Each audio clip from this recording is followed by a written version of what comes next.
mega love shoutout sa ating mga solid supporters ng Team Mides, International Solid Family, Worldwide, International Italy, Philippines Fans Group, Bacolod and Panay Island, Barcelona, Spain Chapter, USA and Canada, Team Europe and Hong Kong, at sa iba pa mga supporters na nanggaling sa mga team na sinusundan pa rin nila si Mides. Siyempre sa ating mga Team Jomcar dyan, Edsy, Sid, Rose, Rara, Erica, Rochelle, and Jediel, and Team Kapobre. Sa lahat ng mga guro dyan, isang mapagpalang araw sa inyo lahat, sang sulok man kayo ng mundo naroroon. Binabati ko si Ma'am Ana Rita Reyes ng Solid Mides International, ang isa sa mga founder ng Team Mides International, solid family na may butihing puso. At syempre, sa ating mga butihing sponsors at founder dyan, isang mapagpalang araw sa inyo lahat. Ang community ay hindi kumpleto kapag wala ang official reactors. Headed by Marindukin yung Gala, PWD Ram, Miko Lopez, Dang Variety Vlogs, at ang iyong lingkod, Egypta TV. Maraming salamat sa inyo lahat. Sana suportahan nyo kami. At sana sa mga viewers, huwag sana kayong maligaw ng landas.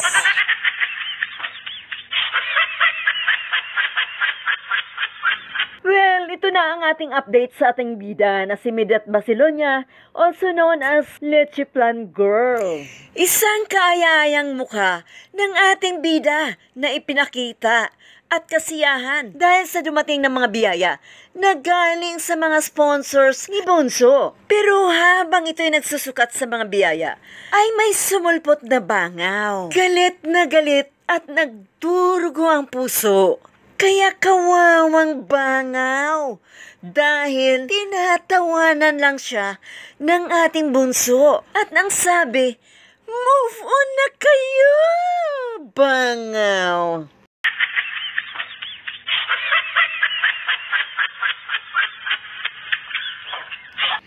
Bakit nga naman sunod ng sunod itong si bangaw? Talagang mabango ang aming si Mides. Pwede ba tantanan nyo na lang? Bakit wala kayong patawad?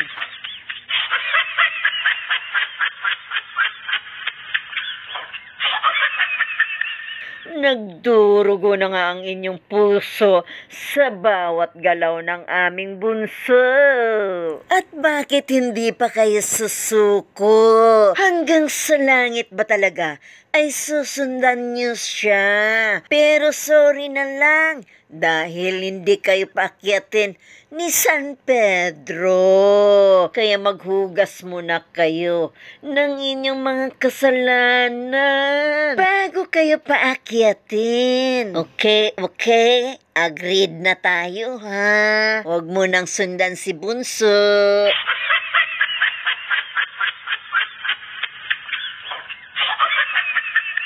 Pero alam nyo ba, napakaganda at kaaya-ayang isuot ni Bunso ang mga damit na bigay sa kanya. Napakaganda ng pagkayari at mamahalin nito. Mas lalong lumitaw ang totoong ganda nito. Nasuot niya ang kulay na ito. Kaya nyo ba to, mga bangaw?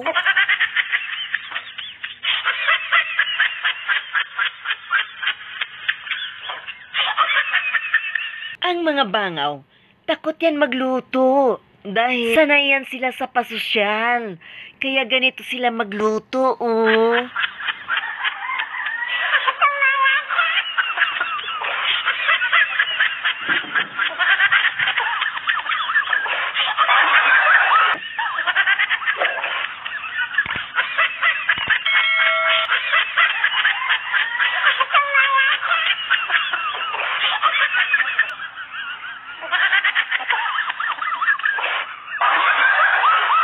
Bikatamad ang mga bangaw, no?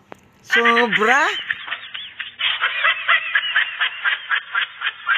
Pero guys, ang mga bangaw, bago sila magtinda, ganito ang ginagawa nila para maraming suki. Pero oy, huwag niyong gagayahin to, ha? Mamamatay kayo na maaga niyan. Di kayo makaakyat sa langit niyan. Kapitbahay ba to ni Bunso? Bunso, pakireport naman to sa MMDA. Abay, naku, nakakatakot namang ginagawa nito. sabi niya ni Bunso Mary, sino ba kayo yun? Lagi nilang nadadamay din eh. Papa-comment, papa-comment, papa-live, sa live, may end. Abay, bakit hindi pa to nakita ng CCTV at nang mahuli na? Delikado ang ano nito. Baka ilang buwan na wala hugas-hugas si Lola.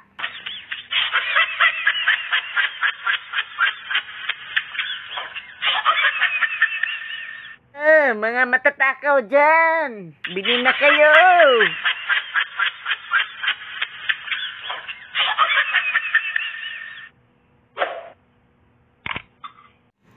So guys, ingat-ingat lang talaga kayo dyan sa ibang nagtitinda sa sidewalk. Hindi yan katulad nila kay Bunso na malinis.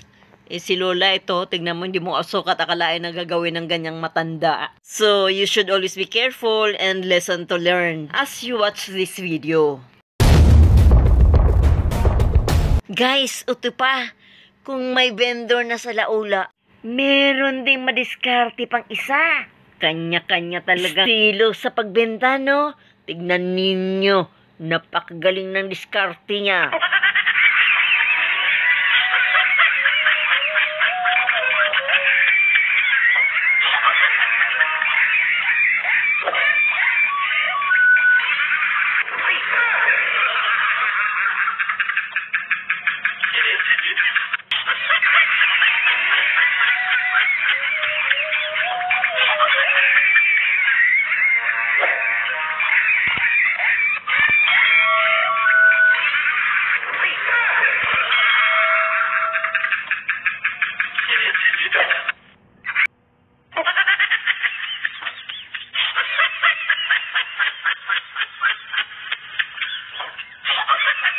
Munting Channel, Egypta TV, God bless you all.